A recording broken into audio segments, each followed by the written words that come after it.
Isang magnanakaw sa isang kapiyan huling-huli sa CCTV.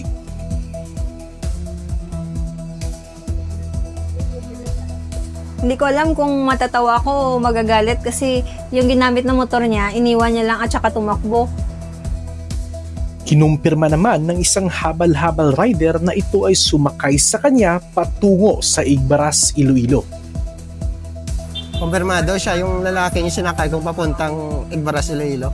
Nakita naman ang lalaki na may alias Fafa sa isang live video. Ito ay sumama pala sa isang event sa pag-akyat ng bundok.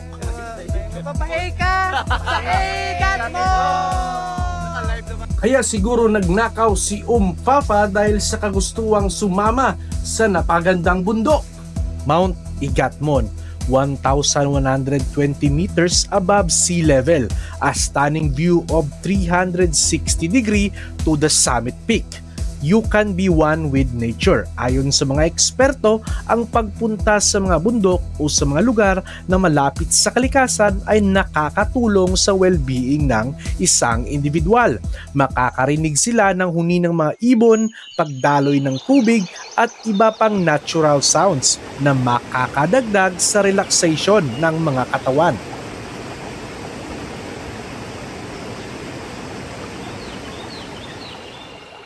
Experience ko sa Igatmon, ang una, napakahirap siyang akyatin. Hindi ko akalain na makakaya ko. Kasi 10 hours kang akyat doon eh.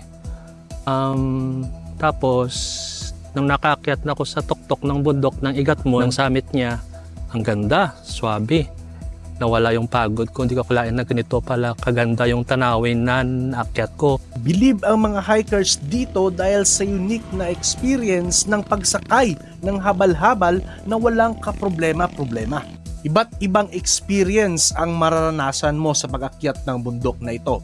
Hirap at sakit, ulan at init. Pero ang experience dito ay hindi mababayaran ng anumang halaga ng salapi.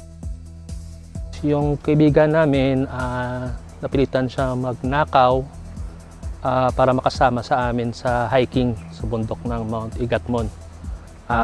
Kaya nagdesisyon kaming mga magkaibigan na tulungan namin siya at babayaran namin yung ninakaw niya para goods na lahat at maging masaya yung banding namin. Di naman ito kinasuan ng may-ari ng motor.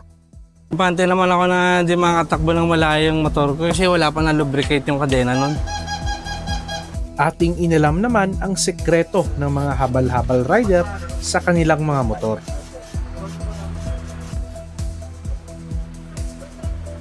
Boss, anong sekreto ng mga motor niya? Ito boss, Kubi chain loop ang gamit namin sa pang-araw-araw. Kaya walang problema ang mga motor namin. At eto, si Hugot Adventure ng COVID TV nagbabalita dahil kay Kobe, wala kang worry.